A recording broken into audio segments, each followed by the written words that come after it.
All right, guys, we're back on Southeastern 16 with Max Barr, SEC Basketball Tuesday here on the channel. Come on. Changed days last week. We're back to Tuesday here, just so you are aware. In the first 10 seconds here, Max and I both one bar of Wi-Fi right now, and it could be an absolute debacle on this show today. But that's okay. That's what you're here for. You're used to debacles here Yes. with our basketball coverage, our predictions, everything like that. So why not continue that theme? But we are going to do one prediction for every single team, Max. Every team in SEC basketball this season. That's 16, by the way. Oh, yeah. So we were like, what are we going to do on this show? We're going to do this. We're going to do that. We're going to do that. And they're like, actually, we're making a prediction for every team. I don't think we can do all that. So I have to scale it back a little bit. I'll tell you what we can do, though. No matter how many predictions we make, we can always go to our friends at FanDuel. Because as you know, FanDuel, now the title sponsor here at Southeastern 16. And don't you worry, we'll be hating on Georgia here in just a minute. But I'll tell you who's not hating on Georgia. That's our friends at FanDuel. Because they currently, if you want to I'll just throw you out an odd right now. Why not? That's a great segue, I think. Georgia currently plus 30,000 to win the national championship. That's not in football, by the way. That's college basketball. If you want your Georgia football odds, you can get those. I got the second best odds, plus 650 right now behind Texas. Over at our friends at FanDuel, the best of the best, as we've been saying. Those guys got the player props. They got same-game parlays. They got you covered with all the competitive odds, tons of betting options. Remember, bet responsibly, have some fun with it with our new title sponsor over at FanDuel. Max, how many bets have you put in this morning? Do we have college basketball games to play? Well, don't get me started, Blake. Don't get me started. I got bets in on the exhibition games. We do have a nice game to preview later that is going to be awfully enticing. Mm-hmm. Haven't talked about that team yet in a preview. New fan base gets to come on in. Early previews. We've been getting some pushback, Blake. I've been loving doing these early, way too early previews, but there's a lot of big time non-conference games. 16 teams in the SEC. We're making our rounds. Going to get to the Auburn Tigers today. Come on. That's how it works. When you do one every week, you can only do one game every week, and so we're going to make our way to Auburn and Houston. Will be our non-conference way too early game preview of the week. This week. But as we said, we are going to make a prediction for every single team. And as Brian notes here, the screen's starting to fill up with the sponsors. But hey, again, I hope you guys know we are not backed by a large conglomerate here. We are an independent channel. And so if you start to see more sponsors, then that's the only way we keep the channel going. So if you want basketball coverage this year, that's how it's going to work. FanDuel, ROKFORM, GameTime. We'll get to those guys in a second. But first, we got to make some picks. All right, Max, are you ready? Are we going to go in alphabetical order here? Or are we just going to go in random order? I was going to ask you the same question. You know what I think we should do? I think we should have fun with this. I think we should just do a complete random order. Because if it's alphabetical, here's what's going to happen.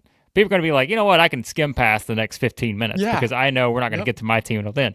No, people. We need the watch time here at YouTube. So therefore, we're going to do a randomizer. How about that? So, we haven't done this in a while. We're going to do a little wheel of randomness. Are you ready? Now, I need you to kill a little time here for a second while I put all the teams in. But that's what we're going to do. So you talk to the people for a second, and then I'm going to get our randomizer ready to go. Well, we got the usuals in here. Zach, yes. Zach's catching us. Zach has done a good job of catching the lives lately. Missed a lot due to work. He's in here, and you're in for a good one. Zach, excited for this show. Carter's in here, and it's his birthday. Happy birthday. How old, Carter? Happy birthday, Carter. How old are we turning? Yep, we got all the regulars in here. Spencer, War Eagle, Mark's in here. Go Hogs. And, of course, have we already talked about Kentucky? We'll get to Kentucky, folks. We'll get some predictions on Kentucky. I'm going to be, I'll tell you this right now. I'm going to be passionate about some of these predictions, and then some of them are like, we had to do a prediction for every team, and this is my prediction. I'll tell you what, Kentucky, I feel strongly about my prediction for the Cats. I have a emotional connection to one of the players. He won a previous award that I'm very passionate about. Now let me ask you this. So are your predictions, are they bold or are they just simple predictions? They vary. They vary. Some are bold. All right, good. That's what I've got too. Okay, I just want to make sure. All right. Some are. Max, I have found it. I didn't know if I could find one of these, but I have found it. Are you ready? I thought we were just going to get a basic list here, but no. I've done you one better. All right. Are you ready for this? It's time. Now, by the way, I know I'm guaranteeing I forgot somebody, but I always do this. Don't worry, Georgia fans. You're on here. Here it is. Now that is a nice graphic right there. Are you ready? We planned this. No, listen, I cannot control the colors. I probably could, but I am not going to take the time to do this. If we'd had better preparation, we would have put the colors in. Okay, so I apologize, South Carolina fans. I know you're not green. Florida, you do got some green in there. I get it. All right, so don't blame me for the colors. Kentucky and Arkansas are both in red. It's just all kinds of wild stuff. But here we go. Okay. Team number one, Max. Are we ready? Come on. I feel like I'm on the Price is Right here. Here we go. It's great. Oh, this is great. Get a little, I love this. Get a little sound Oh, also.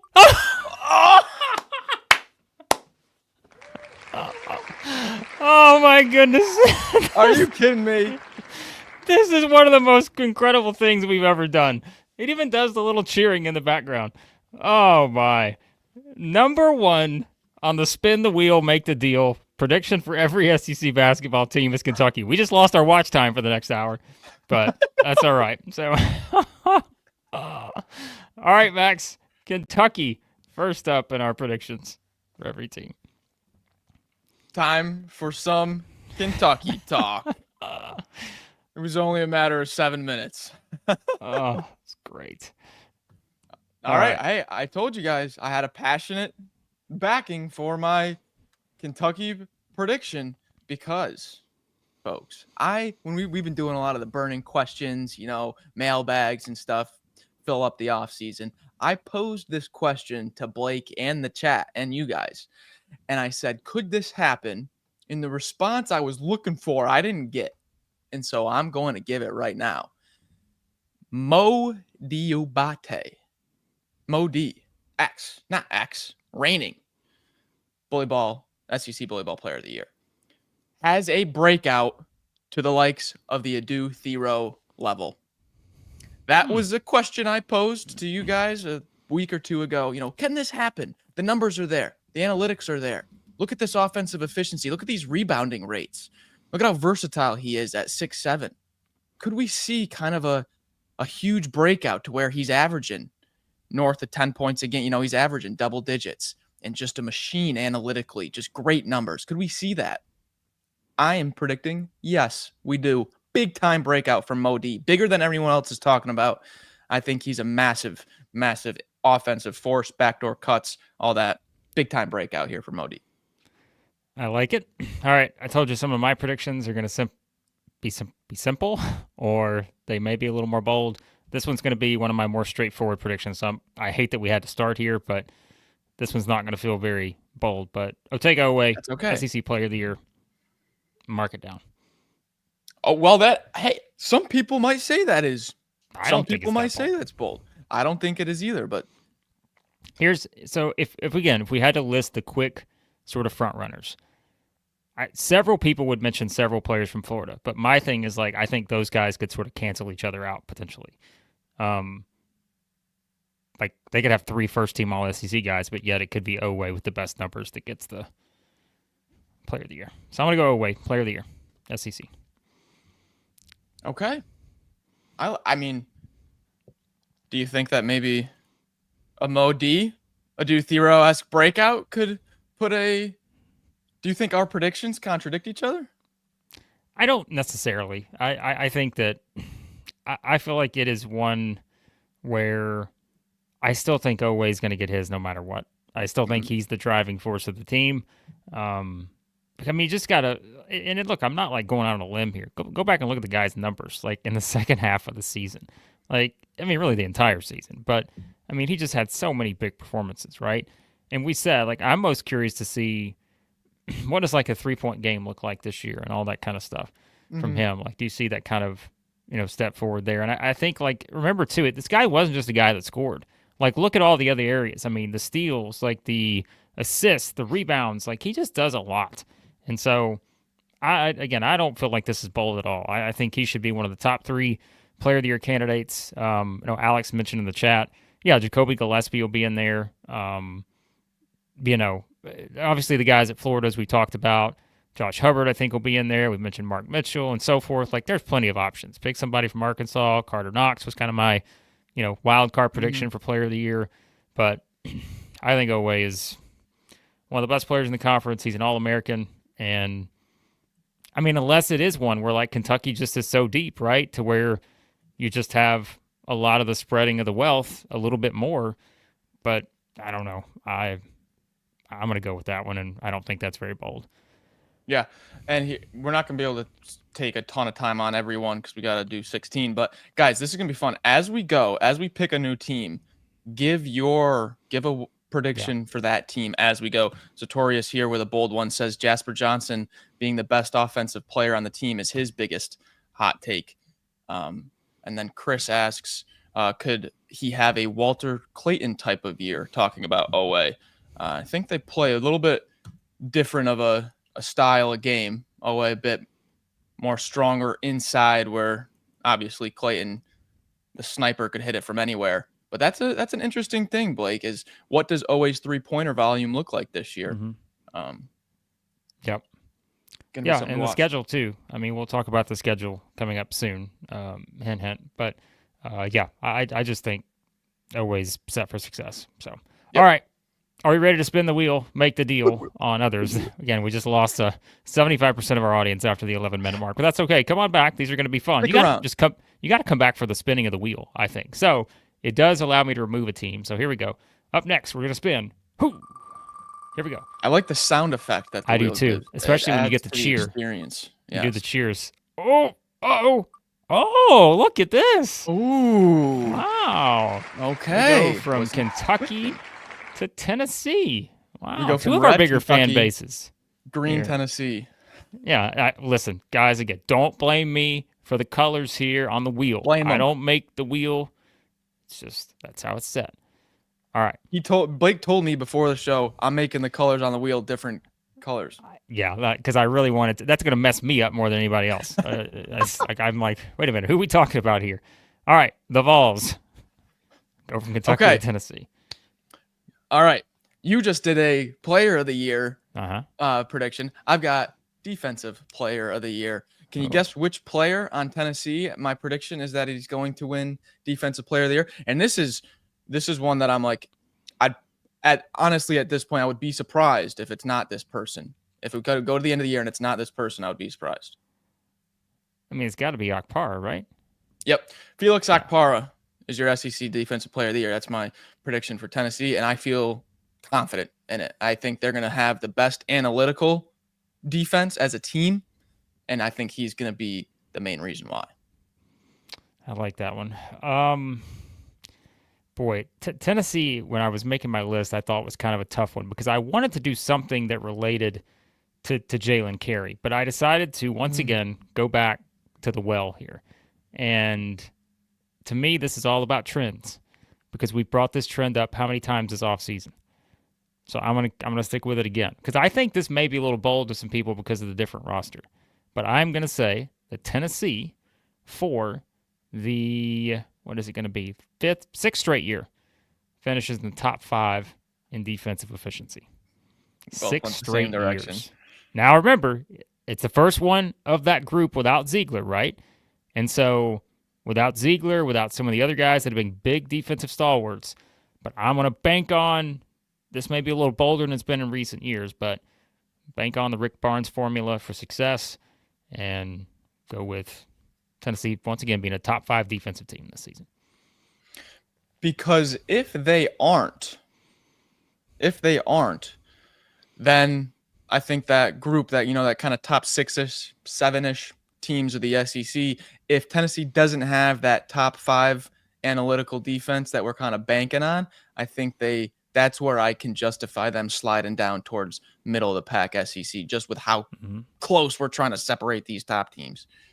So, well, and that's where, like, you could, if you want to have a bold prediction the other way, like Alan does here, saying that he thinks Vanderbilt finishes better than Tennessee. So maybe that's where, if the defense isn't there, then maybe that's where they take a step back. It is, I mean, it's different, right? Because one of yes. those defensive anchors you're talking about is a freshman, true freshman. Like, and again, you're losing your defensive anchor from Ziegler and all that. I think this one's way more bold than it may seem to some people.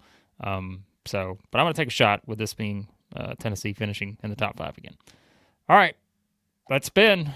Here we go. By the way, someone said up here, Don said, you guys should record an episode with the Adobe character animator puppets. Don't you dare us, Don. You know that's something we'll do. So don't you dare do that. All right, here we go. We're up for the next one. We're moving Tennessee from the list here. Spin the wheel, make the deal.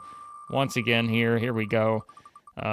Who's it going to be? Oh, is it going to be the red LSU Tigers? Yep. Yep. Congratulations to LSU as the Tigers up next here in our red LSU. That's probably the most glaring one thus far. But the Tigers, Max, are you going to the zipper here for this one? No, I thought you would probably go to the zipper. I wanted to do something about the front court because I really like the front court. I think there's going to be a clean 4-man rotation with Miller, Reed, Sutton, and Nwoko. But I went a little bit different. So that transfer list we saw about Deaton Thomas, I was like, man, I think I haven't been putting enough significance on LSU grabbing Deaton Thomas as their point guard. And so then I'm like, okay, I like Deaton Thomas as point guard, and I really like that 4-man rotation of the front court. How does this team right now? Their Bart Torvik projection is like high 60s. I'm like, how do they get better to high 40s where they're on the bubble? And I think that's Rashad King from Northeastern. When you look at KenPom and you go to the conference, you'll get the top 5 players in the conference for all the different conferences. Rashad King was second in his conference. He's one of the top 2 players in his conference. He's got a great assist rate. And I mean, if you look at Rashad King's outputs towards February and March, I'm talking 20s, 30s, just monster box scores, monster box scores. At 6'6", I think he's got the physicality to translate. And so I was asking myself, what am I missing with LSU? What am I missing? We know the zippers there for shooting. We got the point guard in the front court. What am I missing? I think it's Rashad King. My prediction I have written down is Rashad King elevates LSU to bubble conversations. I'm going to take it a step further. I'm going to say LSU makes the NCAA tournament. So that was, and I'm not saying it'll be a top 5 seed or anything, but I was trying to think of one for them. And like, they are a team too that's grown on me a little bit. I don't think we've talked about them a lot because they were one of the 2 teams that didn't make the tournament last year. We're still kind of in wait and see mode, but I'm going to say they get in somehow, some way. So, because like you said, I think they're, especially if you look at, like, again, the transfers and maybe the expectation for where they could be, but that's where too, schedule is going to be everything. And once we know that schedule, hint, hint, we will certainly have a better idea of maybe my thoughts on the confidence level of that. But I'll take a shot and say that LSU, because I was looking at the Torvik, Max, Bart T. Yeah. Bart T has a pretty wide gap between LSU and South Carolina. And so I think he's got, if I'm reading this right, South Carolina's at 106. LSU is at 67. So I'm like, if you just want to go by that, and we'll get to South Carolina in a minute, but it's like, if there's that big of a gap, then that to me says, all right, LSU is right there with a chance, right? Mm-hmm. And again, these are just preseason numbers and stuff. Ultimately by the end of the season, they are what they are, but that's just something that I find kind of interesting. So, interesting development there. A little early August steam coming behind the LSU Tigers. Okay. Don't worry. Half of these predictions are going to contradict themselves somehow, because I'll somehow have all 16 teams in the tournament by the time we do our predictions for, come November. But that's where we are. All right. Here's what we're going to do. Before we spin the wheel, make the deal on the next ones, I got to tell you real quickly about our friends, as we said, over at GameTime Sidekicks, the officially licensed stainless steel drinkware. You guys know, my goodness, what a product they got here. All these teams, they actually have the right colors on them, unlike spin the wheel here. The team colors are correct. Although I may reach out and see if they want to do something on just a red Kentucky or a red LSU or something like that. Officially licensed stainless steel drinkware, all SEC schools, 350 more universities there. Top of the market quality. We keep telling you about that ice retention. My goodness, ice retention, a buzzword. Don't use it in the bedroom.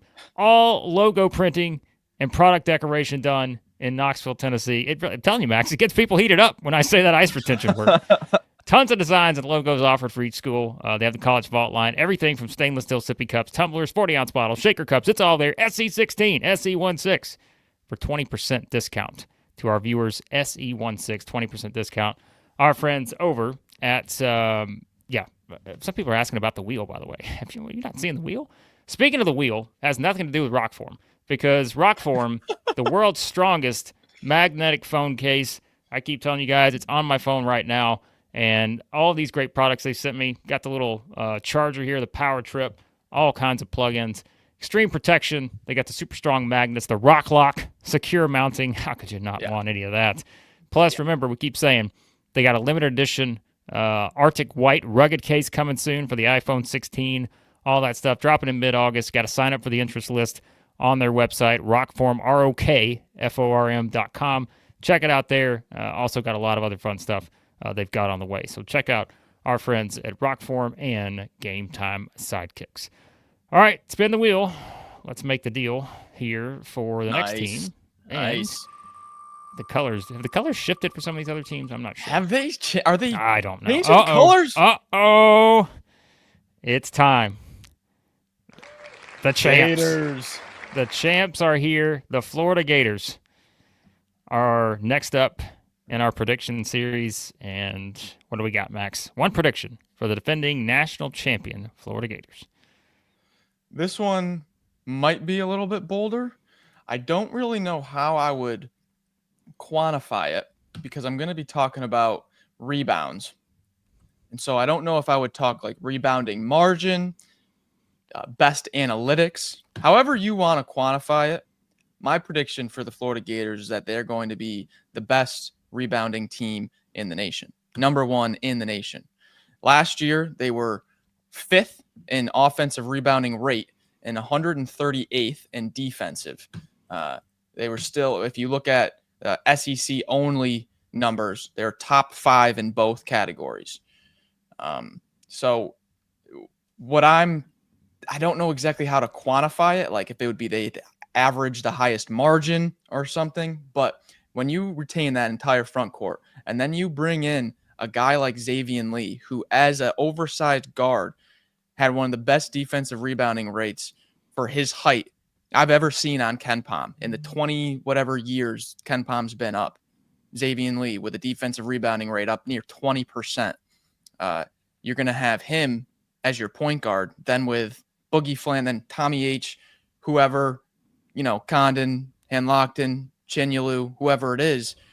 You might have like 4 out of your 5 guys on the floor are going to have defensive rebounding rates north of 20%. Who's going to be grabbing an offensive rebound on this team, Blake? Nobody. That's my prediction. Best rebounding team in the country. All right, so I had 2, and I'm trying to decide which one to go with for this one. I've gone back and forth on it. Maybe I'll just give you both, and I'll tell you which one I'm going to go with first. So one of the ones I considered was saying that Micah Hanlogden's going to be the X factor. So if we're talking about them making a run to the Final Four again, potentially national championship, the player we're going to be talking about as sort of the catalyst, unsung hero, if you will, Micah Hanlogden. But I'm going to go with this one because I know it's going to stir some people up. So I'm going to go with this one. Boogie Flan, Max Barr, is going to quiet the critics. I know that's kind of a pretty, vague prediction, but there have been a lot of crickets too, a lot of critics as well. But with Boogie Flan, as our guy Big Hitter EJ says, Boogie Woogie Wonderland. I'm going to say Boogie Flan quiets the critics, one of the best guards in the SEC, and helps once again lead Florida to a top seed in the NCAA tournament. There you go. I'm glad you did this because I also have a quiet the critics prediction, and so that's just valid. Yes, this very nice, very nice. Yeah, the guy's so talented. I don't think we can forget that. So we'll see what happens with him. I'm going to go with that one as my pick. All right, I know we have to kind of speed up a little bit on these, so don't worry, Florida fans. We're not just, not giving you a lot of time as a defending champions, but that's okay, Pooh Bear. You can be a critic. That's fine. Everyone has their own opinions. I'm going to use that as one of my predictions, though. We'll see if it's going to be right on that. All right, here we go. Back to the Spin list. that wheel. Spin the wheel. Here we go. Who's going to be the next team up in the Southeastern 16 series of whatever we're going to call this? Oh, could it be time? Oh, that was close. The Aggies, the Texas A&M Aggies. Here we go on the Aggies. Max, buckyball in full effect in College Station. The new look, Aggies, and I am leaning into the new look as much as possible. If you said this prediction last year, you would be put into an insane asylum. This year, I think it is to be expected. However, I think some people might be a little bit late on the train, Blake. I've got the Aggies will be the highest scoring points per game team in the SEC. I'm not saying they're going to have the highest offensive efficiency, but I think they are going to play so fast, so up and down, so free with so many shooters. We love Mbako, Griffin on the wing. Pop Isaacs can get them up. Texas A&M highest scoring average in the league. All right. So because you think they're going to have the highest scoring average in the league, that's going to tie in with my prediction, and that's that about 2 months ago, I don't know that I would have ever thought I would say this, but I am going to say it now. In the strongest conference in America, the SEC, Texas A&M will win double-digit SEC games. Now, they went 11-7 last year. Double digits is all I need to hit the prediction. Yep. I think they're good enough. I think the roster's good enough. I think Bucky's done a tremendous job building this roster. I told you, to me, that first five, I'd be okay rolling the ball out and put them against anybody and feel like that's a group that's going to be able to have some success. Not saying they'd beat everybody, but I think they can have some success with that group. Could you have some injuries and stuff factor into that? Of course you could. You could say that about any team. But I'm going to go A&M, hitting at least 10 wins in SEC play. I think I would agree with that. I think some people will call that bold just because it's first year and a ton of new faces and they put their roster together a little bit later than most teams, but I think I would agree with that. I like that. If we look at A&M right now in terms, and remember, we are just doing this because this is the only reference point we have. But if we look at them from a national champion betting odds standpoint, A&M is behind LSU, or actually they have the same number as LSU, a little bit behind Texas. We mentioned Vanderbilt's made a jump. They're right there with Ole Miss, Texas, and Mississippi State. But A&M's a little bit behind them. But I don't know. I just think that they've got some high upside here. And we'll see how it plays out. I mean, again, this is why it's August. This is why we make predictions. We have fun with them, and I'm going to go with that one. It's one of my choices. All right. Nice. Are you ready? Back to the wheel we go. And Let's go. See who is going to be next as we get into this. We still got quite a few teams left, so let's see what we can get into here on this. Are we actually going to get a team with the right color? Oh, call the Hogs. Boy. Here comes Arkansas. The Hogs, one of the teams that finally has the right color. I know it's a different shade of red, but still, that's about as close as we can get on that. So, all right, Max, the Hogs. This was one of my bolder ones. I think you could call it bolder. Okay. So I have, and now I'm referring to defensive efficiency here, okay? My prediction is that this is going to be John Calipari's best team defensive efficiency since 2015 when he had number one in the nation. So what does that mean? What does that prediction mean? Since 2015, Cal has had defenses that has ranked 7th, 8th, and then this past year, 18th. Those are his top three since 2015. 7, 8 are the top two. Right now, Torvik has them preseason defense projected as 12th. I'm going to say, bold prediction, I think Arkansas outperforms their preseason expectation a little bit on that 12th defensive efficiency projection, and I think they get inside that top 8. Be one of the better ones in the nation. Our contrast and comparison of these two predictions are always fascinating. None of us, we've had no idea what the other is saying. Nope. So I'm going to go to the other side of the ball with the offense because that was, to me, a big talking point for Cal at Kentucky, but also at Arkansas. It's been a big talking point in terms of the offensive numbers. Arkansas finished, as we said in a recent live stream, 64th last year in offensive efficiency. The previous 3 years at Kentucky, Cal's teams finished in the top 17 in offensive efficiency. I'm going to say a return to form for an offensive potential juggernaut at Arkansas. I'm going to say that Arkansas finishes in the top 15 in offensive efficiency this season. I think it's going to be driven by the freshmen, driven by a big breakout from Knox potentially. And we said, too, I think it's going to be fun to see like what the tempo looks like. So give me a shot on the Arkansas Razorbacks being a high-powered offensive team this season. It's not. So if I just predicted that their defensive efficiency would be top 10, top 8, and you just predicted that their offensive efficiency would be top 15, that's a top 10. That's it. So I'm gonna say that's a pretty good profile. Hello, Final Four for the Hogs potentially. But I think one of us will be right. I think that's probably going to happen. I think they're going to be elite, at least one area. I fully believe that. But we'll see. So. All right. I mean, I feel good about their offensive elements. Now, the thing is, like I said, the one thing that makes me hesitate on that a little bit is just how does Cal approach it from an offensive standpoint? I think that's the thing that you're always going to wonder. But again, like I said, look at some of the offensive teams that he had in those later years of Kentucky. Obviously, we go all the way back to the early years, but like he got the most out of that group. And even though it was pretty frustrating sometimes, like still from a numbers standpoint, they were able to reach those heights. So, and I think, look, here's a good point. I don't know that you're going to have those droughts, and I think that could be the difference. Is that, like you said, it's so infuriating. I don't think you're going to have as many of those droughts because you've got guys who are going to be handling the ball that can go out and get you either the shot themselves or they can find someone else to get the shot. And I think they have a little bit more of that, maybe numbers-wise, to be able to pull it off. So maybe bold for some people, but I'll go top 15 offensive team. You're going to go top-tier defensive team. And so the Hogs could be setting up for a big season. All right. Back to the wheel we go. By the way, shout-outs to Nathan, who's a new member here at the channel. We appreciate Nathan joining the It Just Means More tier. Just means more to Nathan. Who knows? Maybe the wheel is what was kind of maybe said, you know what? These guys have a colorful wheel here. I'm going to support the channel. I don't blame him. Yep. That's all it. Right. I bet that's it. Here we go. Who's next? Any colors left? Oh, we're going to go back-to-back colors. Oh, wow. A different shade. Oklahoma, the Sooners, are up next here on the Spin the Wheel portion. Max, your Sooners. What do you got? I do like these Sooners. I do.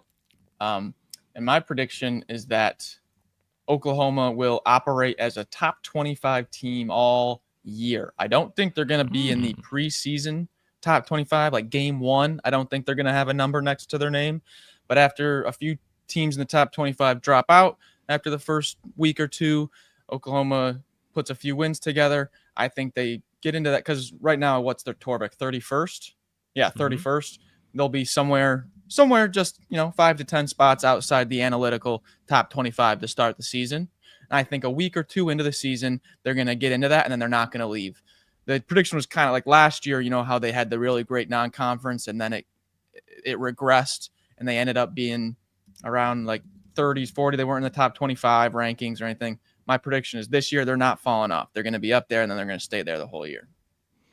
All right. One of my predictions, I guess, would probably tie into that. But I'm going to say, and this is a kind of a short-term prediction, but hold on, Alan. I believe that wheel just hypnotized my wife. She's acting really weird. Well, Alan, don't blame the wheel here.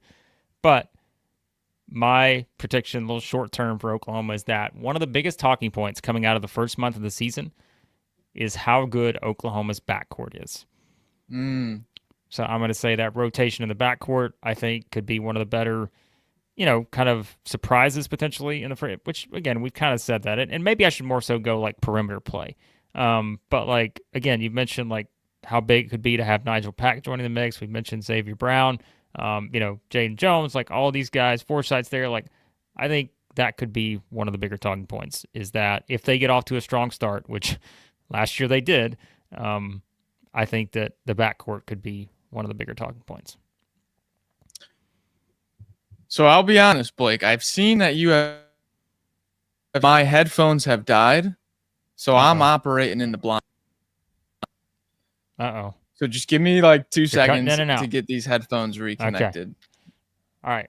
Great segue, because now that gives me another chance to tell you about our friends at FanDuel. As we said earlier, remember, check them out over at FanDuel. This is great. It's the wheel. I think the wheel has hypnotized your headphones. But remember, check out our friends at FanDuel. They support the show now. Title sponsor here at Southeastern 16. We appreciate FanDuel and our friends at Believe. Remember, all the player props, same game parlays. They got the futures, everything we've been bringing up in some of these odds. Go check them out. Support them. They support the channel. Big development for us. And, we appreciate our friends over at FanDuel for all they do for us here at Southeastern 16. All right, Max. I'm back. Are you back? I'm back. We're back. Okay.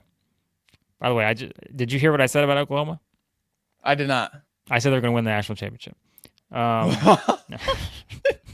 Hey, you're talking to the right guy. I said that I think Oklahoma's backcourt will be the biggest talking point in the first month of the season. So I love it. All right. Let's spin the wheel here, and let's see who is up next. I'm trying to see if any of the colors actually fit. I don't know if we have anyone left that has the right color. Oof. That's okay. That looks Mississippi weird. State green is not the right color. We know that for certain. So let's go with the Bulldogs here. Max, thoughts? Okay, so this is more of a rotation prediction. My prediction is that it's either at the 3 or the 4, but Amir Ali, come February, come March, Amir Ali is a starter for this Mississippi State team. I wanted my prediction to be like, you got to know this guy. He's going to be a main contributor. Amir Ali, the freshman he's going to be a sophomore now, transfer from Arizona State, really came on, did not really have a big piece in the non-conference for Arizona State, comes on really strong February, March. If you look at like the burner ball depth charts, where I kind of source mine from, Sean Jones and Achor we start in. Yeah, Amir Ali could start the season. I'm not sure, but I just wanted my prediction to be like, know this guy. He's going to have a big impact, Amir Ali. All right, so I need him to have a big impact to be able to meet this one. So my prediction is going to be, for everyone out there who maybe is underselling the Mississippi State Bulldogs heading into the season, which, by the way, yours truly has done that this offseason as well. I think we've been a little down on them. Yeah. I am going to say, despite that, the Mississippi State Bulldogs win at least 21 games and 8 SEC games for the 4th straight season under Chris Jans. Remember what we said. Dentist. They're 3 years now under Chris Jans. 21-13, 21-14, 21-13. 8-10 in the SEC every single year. I am sticking with that being the floor. They're going to find a way. I don't care what you think. If you think they take a step back, whatever, they will find a way. And so, bank on the dentist to pull it out of them. The day that the dentist does not take Mississippi State to 21 wins and 8 conference wins, you're going to see 3 moons in the sky. There's going to be an alien invasion. Something has gone completely haywire. Oh, gosh. Sven's going to say State will lose all SEC games, finish dead last, and lose to freaking Pitt. Come on, Sven. We can't do that. We can't do that. By the way, Hurt Life Rick is here. Hurt Life Rick, go back to the section where we talked about LSU. And by the way, if you're late to the party, you're about to see a wheel pop on the screen. Don't worry, we've not lost our minds yet. But go to the LSU section. I think you're going to like it. Yes. Go do it. All right. By the way, you guys are asking some questions we're going to get back to about merch and the wheel and Sanders and all this. Don't worry, we'll get back to that. As soon as we get done with the wheel here, we'll answer some of your questions. All right. Here we go. Are we ready for the We next? got a few left. Yep. We don't have that many. Actually, we still have half the conference left. We got half the league. All right. We got to start moving. Oh, here they come. Here come the dogs. There we go. Dogs and dogs back to back here. The Georgia Bulldogs. So, Here we go. Georgia. So I did a bold prediction, I think a week or two ago, that Trent Burns was going to be kind of this X factor that unlocks Missouri's success. I've got another unlocks the success prediction. I'm going to give you a chance to guess. Do you have a guess as to who this player for Georgia is going to have a better season than we have been talking about, and he is going to unlock the next level of success that's going to be required for Georgia to have postseason success? Is it Smurf? It's not Smurf, but I like where you're going with that. It's the 6'9" freshman Jake Wilkins. Okay. I think if I've been seeing some chatter, been seeing some practice clips. Don't fall victim to the practice clips overreaction, folks. I do it all the time.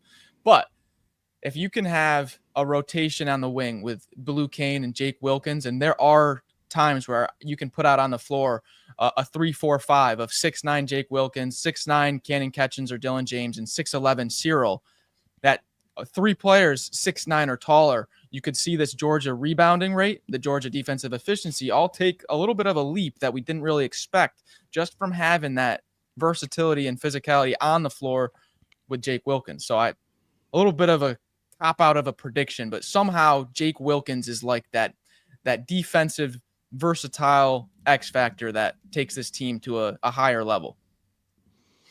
All right. Max, I want to make sure you're sitting down, right? I am. All right. I want to make sure you're sitting down for this one. My prediction for the Georgia Bulldogs. Sampson Cyril wins the 25-26 Bully Ball Player of the Year award. I was not expecting that. Give it to him. Wow. Bully Ball Player of the Year from Athens, Georgia. He's on the watch list. I know. Were you aware? I'm giving him the award. I'm giving him the award.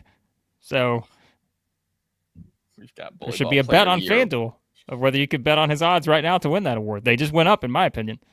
So can we get that going? If you guys are watching, we're going to be in touch. You're speaking with the board and the committee.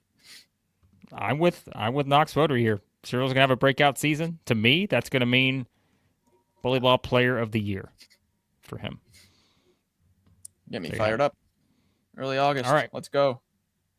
Let's get fired up here. We are now down to 7 teams to go. We've actually paced ourselves a little better here in the second half.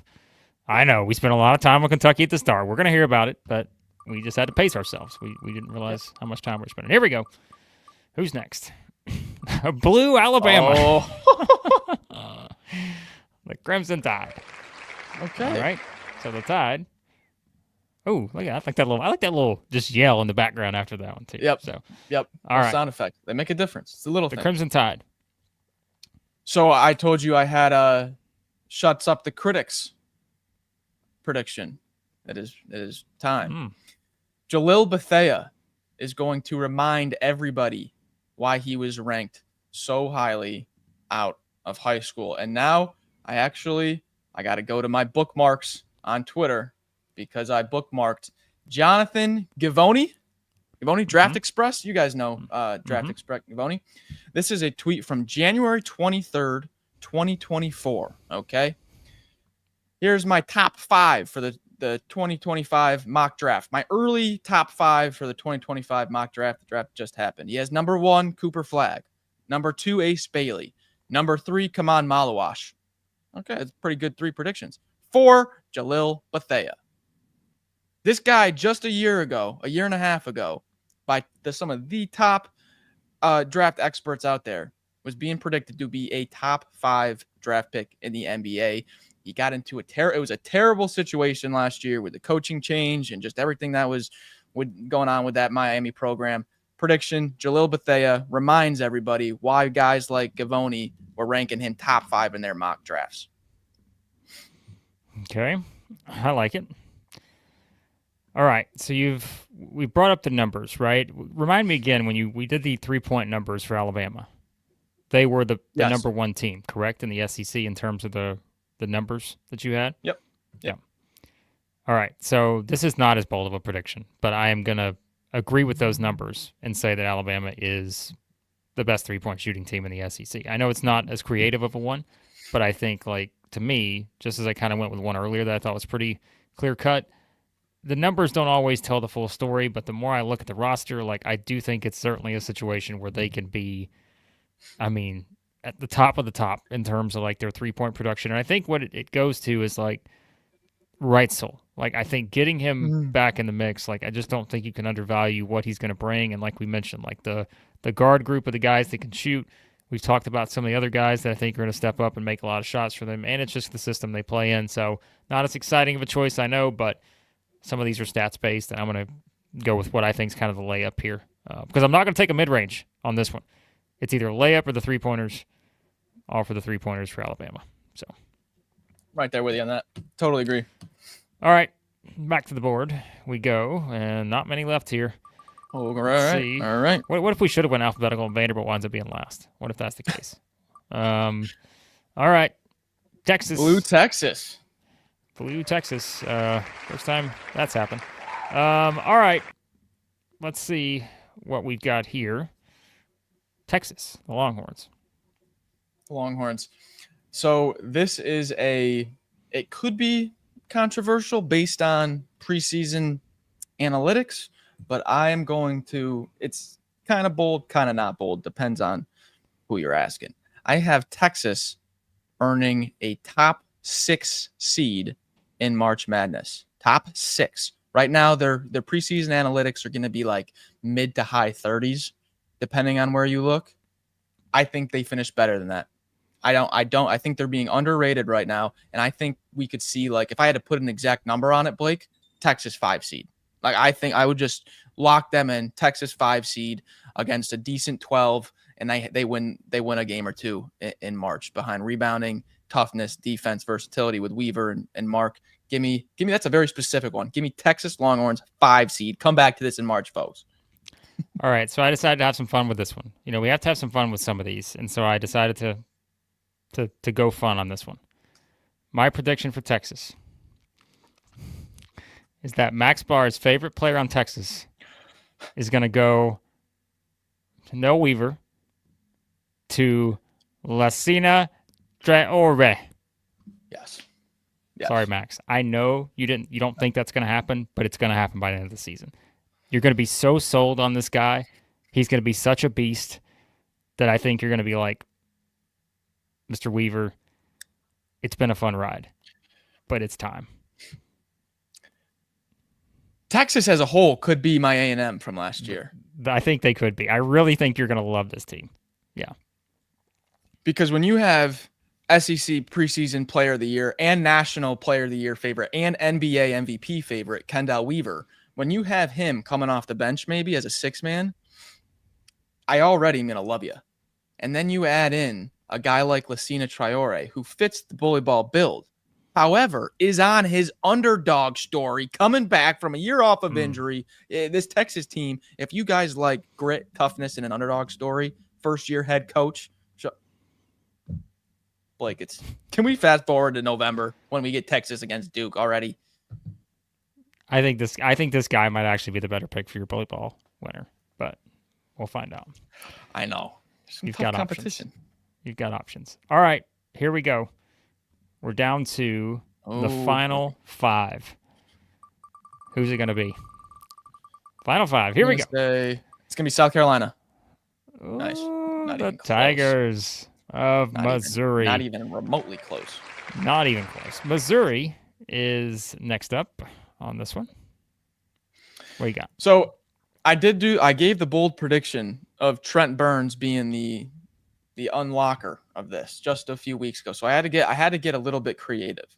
Now this one was a little bit more on the negative side, but take it however you want, because it could be beneficial.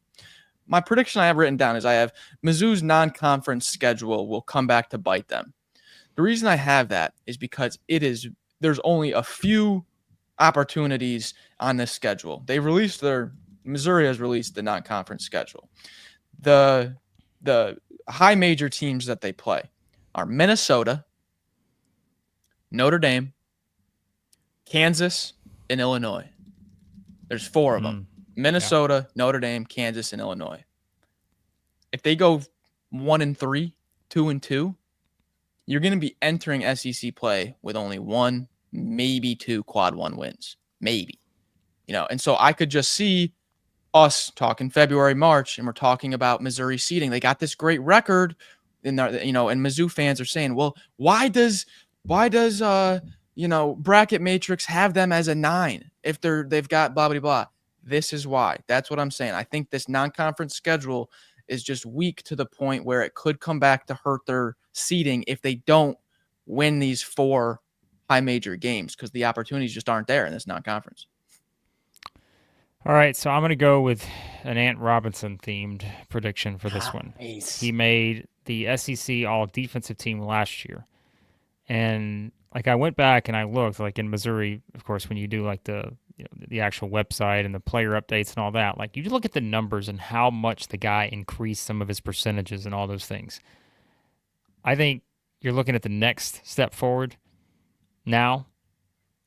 No longer just an all-SEC defensive team guy. I think he finishes as an all-SEC player, and that to me means you're on the first, second, third team, I guess. Like, and remember, it's 5 players each. So I'm going to say, even though we fully expect Mark Mitchell to be there somewhere, I'm going to say that Ant Robinson does enough to take you out another big jump and be an all-SEC player, not just on the defensive side this year. So, if SEC basketball was a fantasy football comparison, the average draft position for Ant Robinson has been steadily rising the entire offseason. I feel like we're just getting higher and higher and higher on what Ant Robinson could be this year. Yep, I think so. So I'm all in on that one. All right, Final Four. Here we go. Whoop. Up. There it is. Final Four. Who's it going to be? The teams that none of them. Ole Miss is the only one that has a color that's even close to its thing. It's Vanderbilt's going to be last, aren't they? South Carolina. The South Carolina Yellow Jackets. Yeah, the Yellow Jackets of South Carolina. All right. Well, okay. I've been very positive all episode, folks, and I get 2 of my negative predictions back to back. Fantastic, making me look bad. What is it? It's the wheel. The wheel is taken over. But I have this South Carolina team will finish lower than last year's team, despite having more conference wins. So I think they're going to win. I think they're going to finish better than 2-16. However, last year they finished top 70 in KenPom, and the preseason Bart Torvik ranking for them is 106. And I'm not, it's preseason ranking, but that's about a 40 spot jump they're going to have to make from preseason to end of season on Torvik to beat the KenPom finish from last year. So prediction is maybe they win a few more games, but analytically, I think they regress. Well, mine I don't think is like very bold with South Carolina, but I'm like, I just could not find a lot necessarily in terms of like what do I feel the strongest about with this team, because I think for me it's a wait and see approach. Like I want to see how a lot of these pieces come together. But when I do kind of look at one thing that I was curious about, and that is, so you can look at the numbers. I mean, remember, like back, Michi Johnson only played how many games last year? He missed like at least 3 months of the season, I think, something like that. Yeah, he missed a lot. Yeah, missed a lot. So this one's, I feel like it's kind of a layup, but I'm going to say Michi Johnson regains the form he had at South Carolina before he left. And to me, if he does that, that means he will probably be one of the more high-producing guards in the SEC, because I think he has to be on this team. So don't be surprised in terms of like overall production. Michi Johnson's like in the top 5 or so in the league, because I think his numbers are going to have to support that. And if you go back to, again, what he did before he left for Ohio State, I mean, you can look at some of those huge games we were talking about, that season, right? I mean, he was just having some monster games. And so it wasn't always consistent, but still, I think the upside is there. So I'm going to say Michi regains his form, and again, production-wise, may wind up being like top 5-ish in the SEC. I think you're going to see like multiple like 38, 39-minute games from Michi. Yeah, I don't know how you take him out, honestly. Yeah. I think he's on the floor as much as possible. So, yep. All right. And then there were 3. Vanderbilt's going to come last. I know. It's going to be like the ultimate. We should have just went alphabetical order. So, yep. Ole Miss. One more shot. Ole Miss is going to be here in the next spot. So, all right, Max, your prediction for Ole Miss, and does it involve Cameron? It doesn't. It should, though. And I feel bad now that it doesn't, because he's probably one of my favorite players. Oh, no. But it is one of my other favorite players, Eduardo Claff III. Eduardo Klafke. I have him, I say, so if you look at his conference numbers last year, he averaged 8.8. You can check me on that. 8 or 9 minutes a game. Klafke did it in SEC play. I say he jumps that up to 20 this year. If you look at how many minutes like Davin Barnes got last year, kind of that 6th, 7th man, I think Davin Barnes was at like 19.7 or something like that. I've got Klafke going from a few minutes a game to he's 20 minutes a game, 6th, 7th man, could sometimes even play more than AJ Storr maybe on the wing. I got Klafke, major piece of this Ole Miss team, 20 minutes a game. He's in that rotation every game. I like it. All right. I'm going to say that, and this isn't, I don't know if this is really a huge gamble here. There were 2 things I wanted to go with Ole Miss, too. There were another one where I had a tough time narrowing it to one. One, I wanted to kind of talk about the defensive element because they've added your guy, Corey Chess, to the mix. They've got multiple bully ball type guys, I think, on the roster here. But I ultimately went with, I'm going to say Malik Dia is flirting with first-team All-SEC honors because I think that, again, if we just kind of look at what Ole Miss could be, and like you can tell, I'm playing the most optimistic angle for a lot of these. But I think I'm just kind of excited to see what another year of Malik Dia here in Oxford and what he can do. I mean, I think, I think that he's someone that you could see kind of in that mix. I mean, you look at how many of those kind of big breakout type games you felt like he had last year, but with another season, more familiarity, with the staff, another off season, that kind of stuff. I'm gonna go with that. The foul numbers, I think, are going to be something to monitor a little bit. But well, see, we're starting to read you can tell we're getting closer to the season. Blake and I are getting more and more on the same page. The foul numbers will probably go down because now you have a guy like James Scott and Corey Chest and the freshman numbers to guard the 5, so it can free up Dia a little bit more. Yeah, because you look at some of those games, like even in games where he was in foul trouble and only played 15, 16, 17 minutes, look at the numbers he put up in a lot of those games. Like if he plays an extra 10 minutes, what do those numbers look like? And so I'm going to go with that. That's not really a bold one, I don't think, but like he's going to be up there in terms of production. So I like it. All right, here we go. The final 2. Is it going to be Vanderbilt? Is it going to be Auburn? Who's going to be last? The wheel is spinning. We will find out. It's the Commodores. Whether we did spin the wheel or alphabetical, they would have been last. Auburn, Max Barr. The Tigers. All right. This one might seem bold, but when you look into the numbers, I don't think it's quite as bold. I have got, well, first off, let me just ask, and I'm not asking your exact opinion, but just in general, the SEC basketball fan, if you ask them, who do you think is going to lead Auburn in scoring, who do you think they would say more times than not? Yeah, they're going to say Pettiford. Pettiford. Okay. I say no. You're wrong. Keyshawn Hall leads Auburn in scoring. Not only does Keyshawn Hall lead Auburn in scoring, he contends for the entire SEC scoring title. Oh, man. If you look at his numbers last year in Big 12 play, he averaged over 20 points a game. Over 20 a game.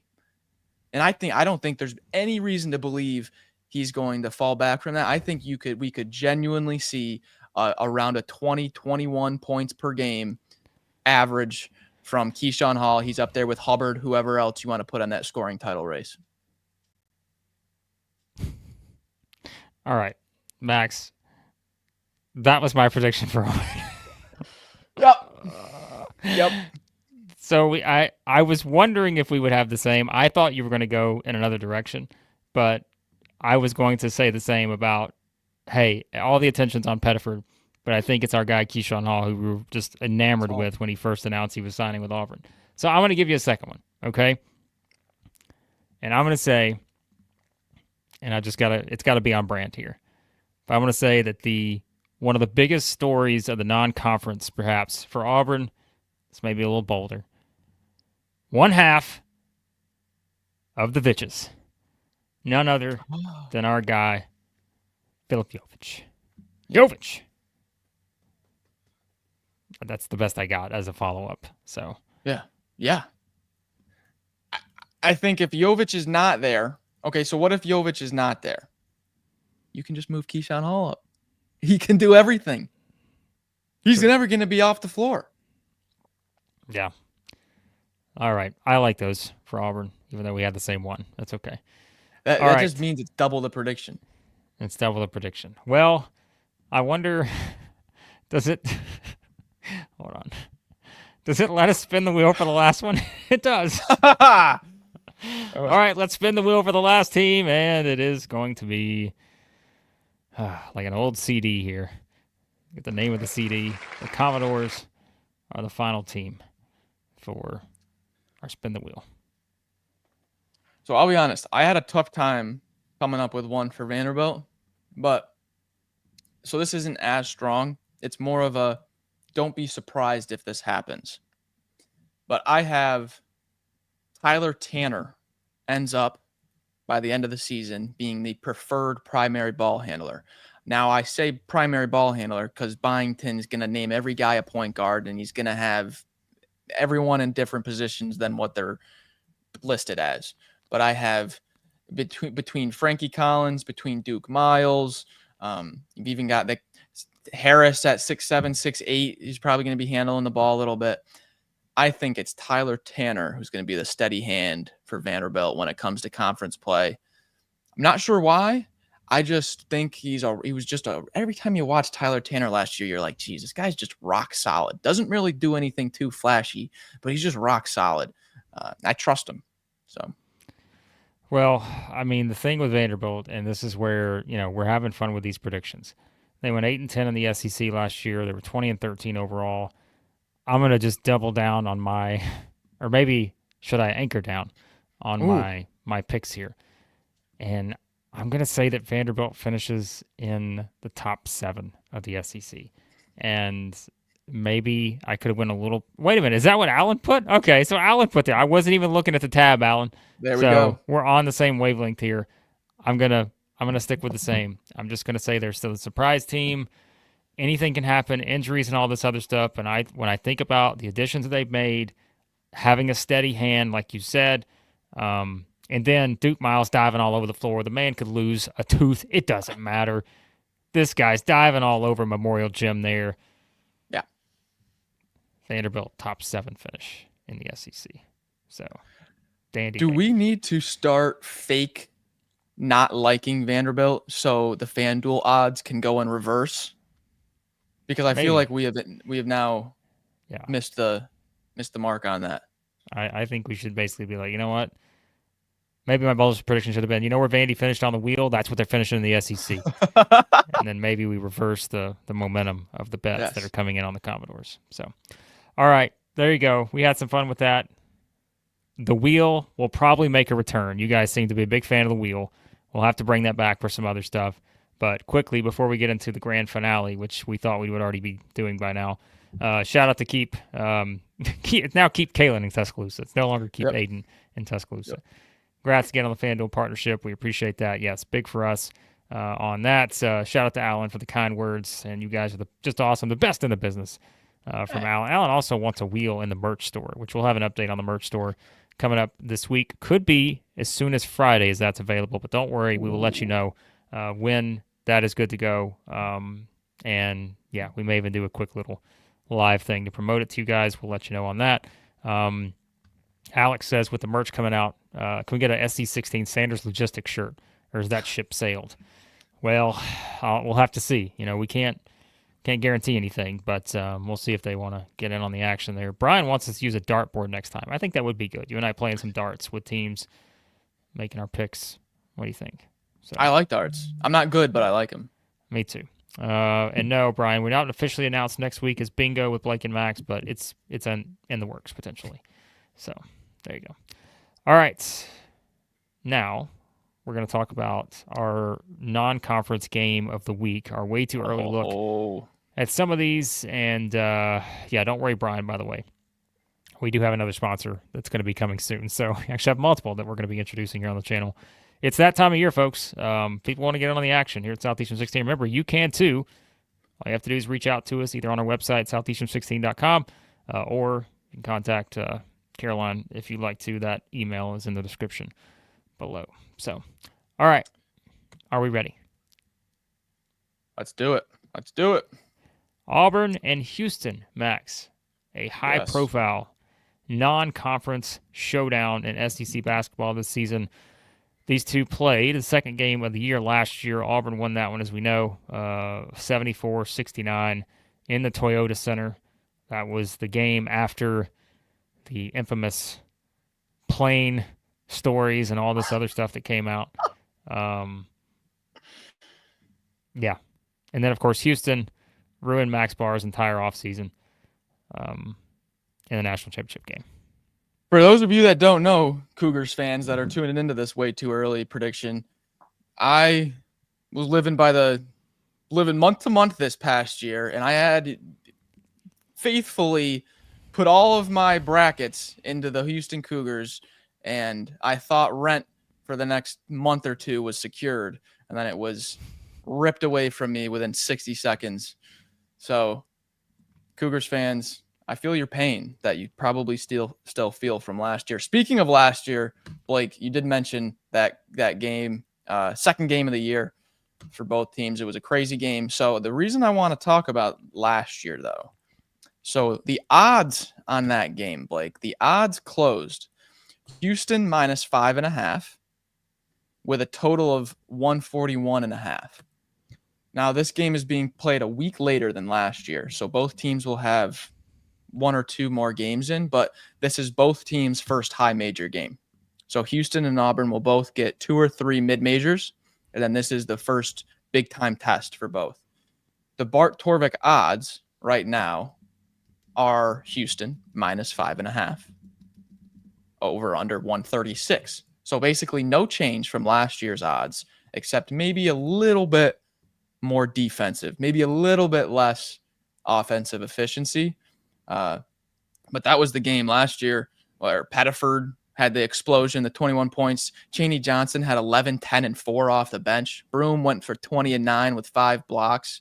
It was a huge effort for Auburn, and then Houston had much more balance. 5 guys between 10 and 13 points. Remember, that was where Javier Francis, their big man, was still limited with injury. But pretty much everybody I just said is not going to be playing in this game. New teams, like brand new teams, pretty much. Yeah, I mean, the thing that stands out for both these teams, we talked about before, Houston has the second best national championship odds right now behind Purdue over at FanDuel. They're at 10-1 on the national title odds there. And, if you look at Houston from the standpoint of, they've got guys coming back that were a big part of a team that made the run they did, really, as we said, feel like they should have won the national championship. And so I think that's where, I start. If you're looking at the differences, new teams, as you said, but, man, Houston has got 3 guys who played, we're looking at them on the screen right now, that played such a huge role in them getting to the level that they did. And it's like, okay, Sharp averages 12.6 points per game. Uzan averages 11.4. And, I mean, you just, yes, there's no Cryer. I get that. And there's no, Juwan Roberts. But, if that's your nucleus and you got Kelvin Sampson, that's a great starting point for a team that, once again, should be a number 1 seed, I would think, come next March, barring significant injury somewhere. Yeah, so you can't see depth on the graphic. So for Houston, Like always, they just got athletes and versatility coming out left and right. They did get a transfer, Khalifa Sako, 6'11" grad transfer that'll be in behind JoJo Tugler, but a little bit less front court there, because you had JoJo Tugler, Jawan Roberts, and Francis rotating. Now you kind of lose that seniority and you replace it with the freshman Chris Senak, who still is extremely talented, highly rated, just like Harwell. But Jawan Roberts, Blake, was like, he's in the record books for like all-time NCAA starts, or something, all game appearances, something like that. You're going to miss that. And this being the first high major game for Houston, you're going to be able to see these freshmen tested out for the first time. In behind the backcourt, you've got freshman Kingston Flemings for Houston, and then redshirt freshman Chase McCarty, and then sophomore Mercy Miller are also expected to take a nice leap. For the Cougars fans watching this, Auburn in behind Todd Pettiford. You have freshman Caden Magwood. You've got Abdul Bashir, who's a JUCO transfer, who's just an absolute three-point sniper. Interested to see how he translates, as well as JUCO transfer Elijah Freeman at 6'8". He's got that range, nice pro frame. In behind Keyshawn Hall or Overton there, and then a little bit less front court depth than last year. There's no Cardwell coming off the bench. There's no Chaney Johnson coming off the bench. So a little bit less depth. However, you've got a little bit more coming off the bench in the backcourt. So both teams got some nice pieces coming off the bench, Blake. Can I tell you what I appreciate about this? We're talking about a game that's being played 3 months from now or whatever it is. And we still got War Eagle 17 that hadn't forgot about our pick from last November, where we both picked Houston, I think, in that prediction video. Has not forgotten about it at all. Now that dedication I can appreciate. So we'll see who we pick by the time we get to this one. But I think you said it. To me, you're going to see what the standout freshmen do on this Houston team, what the rotation looks like, of course, with them added into it. But I think, I'm going to stick with kind of the theme I've mentioned with Auburn all offseason. I think that is where, if you just look at the 5 guys on the screen right here that we have for Auburn, knowing that, obviously there's several guys we feel like that have a chance to be in that bench rotation and all that. But like this group right here, just as a whole, the chemistry is what I want to see. Like I want to see exactly what this looks like. Again, going up against 2 guys with the experience of Uzan and Sharp, and you're looking, Pettiford is a sophomore, but feels like a guy that obviously has played bigger than that. In all the key moments, we put out the stats last year about how he seemed to play better away from home in a lot of big games and just how good he was in those. I mean, right, and this was a perfect example of that, wasn't it? I mean, he scored 21 points in this game, second game of the season, and that's when you're kind of looking at it and saying, uh-oh, like this guy is for real. Like this guy is a stud. And so you kind of have your guarantee there with him. You know what to expect, right? But it's like, sure, we make our predictions about how we think Keyshawn Hall is going to lead the team in scoring, and this is the kind of game where it's like, all right, let's see. Are you taking over a game like this against what you know is going to be a tough defensive team? I mean, it's a Kelvin Sampson coach team. They're going to defend. We know that. And so I'm really fascinated by just how that projected first 5. Remember, we're not Bruce Pearl here, so we don't know exactly what it's going to look like. But I think it is kind of something where I look at this and feel like, man, this is kind of a prove-it spot for some of at least probably 3 or more positions for Auburn in terms of the starting group in a big game like this. Yeah, and I think it's also important to mention, obviously no Janai Broom, but against a top defense like Houston, and last year you get 20 from him. It's almost like a pressure release. End of the shot clock, you got 10 seconds left in the shot clock, just dump it down to Broom, and maybe he can get close to the rim and get a look off. Maybe you have a chance at an offensive rebound. Sean Murphy has a different offensive kind of style than Broom. He's not as heavy, not as back to the basket. Has that game, but not as much as Broom, obviously. I think even similar to last year, Blake, Houston's success was it wasn't completely tied to this, but JoJo Tugler being on the floor or off the floor was a big indicator of how good Houston is playing defensively in and around the rim. And they were still able to bring in a senior like Javier Francis. And you've got a guy that's been there forever like Jawan Roberts. What happens to Houston this year if Tugler's got 2 fouls in the first 5 minutes of the game? Because that's just how he plays. As JoJo Tugler. He's the most aggressive. He's probably the best defender in the nation, minute for minute. But how many minutes does he get on the floor? You have Keyshawn Hall running to the rim. You got Keshawn Murphy drawing you out towards the three-point line, making you guard in space. What does Houston look like defensively if there's 10 minutes left in the game and JoJo Tugler's got 4 fouls? And you can start trying to pound the rim a little bit. I think it's going to be it's not going to be a completely just like Houston falls off the, they completely fall off the tracks, but they don't have a Javier Francis they can bring in. They don't have a Jawan Roberts who's been there, done that they can slide over. They need Tugler to be on that floor a little bit longer than last year. Something to see. 8 straight seasons, Houston has finished in the top 21 in defensive efficiency. Only one of those seasons is they finished outside the top 13. And so, that's been a constant. Their effective field goal percentage defense, they finished in the top 6 for 7 or 8 straight seasons as well. I mean, their 2-point defense, they finished in the top 7 5 straight seasons. Actually, top 7 of the last 8 seasons. Block percentage, they finished in the top 4 in the last 4 seasons. It is just wild to look at these numbers and see that they are going to play the way they want to play. They are going to force the other team more often than not to play the way they want to play. And I think that's going to be, to me, a real kind of fun scenario to really look at what Auburn is going to be in a situation like that. Because as you said, there's new players on both sides here. These aren't the old guards, right? It's not the guys we've been seeing for years and years and years. They're not there. Some of them are, but not everyone. And so I really think that we've done some really fascinating matchups so far. This might be the most fascinating to me because I think of the unknown elements, but also leaning on the past trends and seeing how this game will be played just from a stylistic standpoint. Because too, Auburn probably plays a little bit differently this year than they did last year. And meanwhile, I don't know that Houston plays any differently, no matter if the roster's different or not. I just think they're going to do what Kelvin Sampson wants to do, and that is grind you out, play at their pace, and attack you on the glass. They're going to bully you. They're going to be physical, all those things. And that's where, I'm excited to see how this Auburn team reacts to an opponent like that. Yeah. We had Chris asked, do you think Houston will be as good offensively? It's going to be different. Last year, they were one of the best 3-point shooting teams in the country.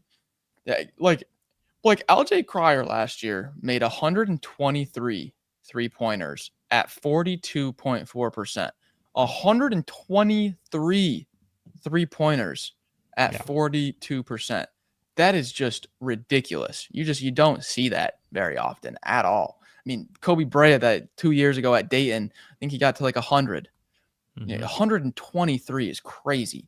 And so there's going to be a little bit less shooting.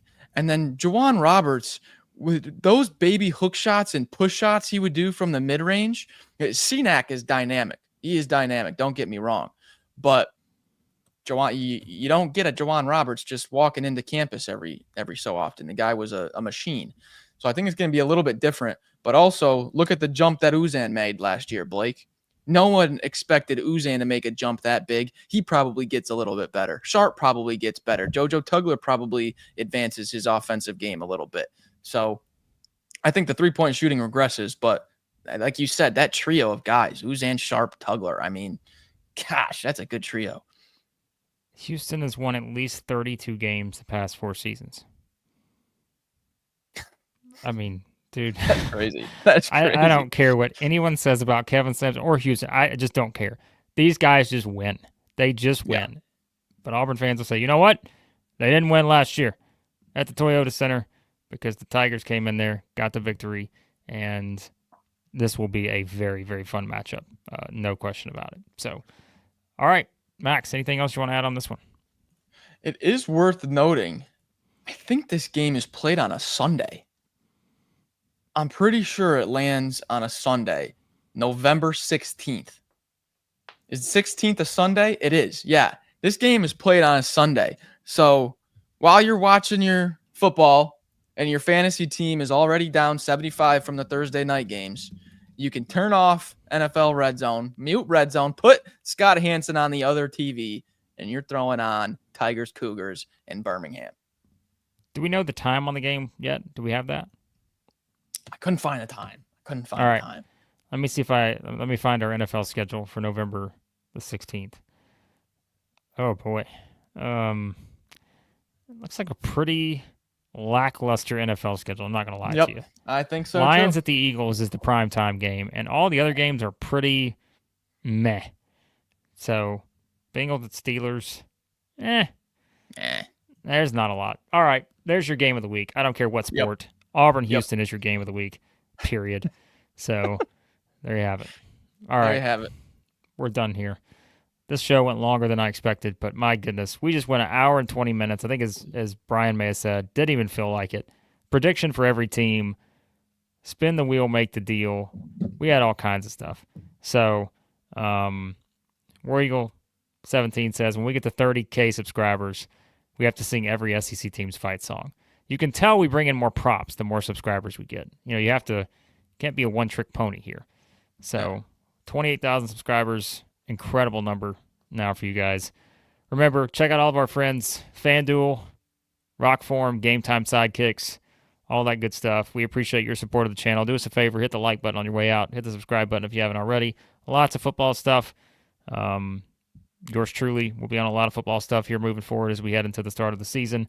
We may get Max to jump on sometimes, give us a little odds to work with from FanDuel. He's going to break down the numbers, all this stuff. All right, we're out of here. We appreciate you guys. Oh, and I almost forgot.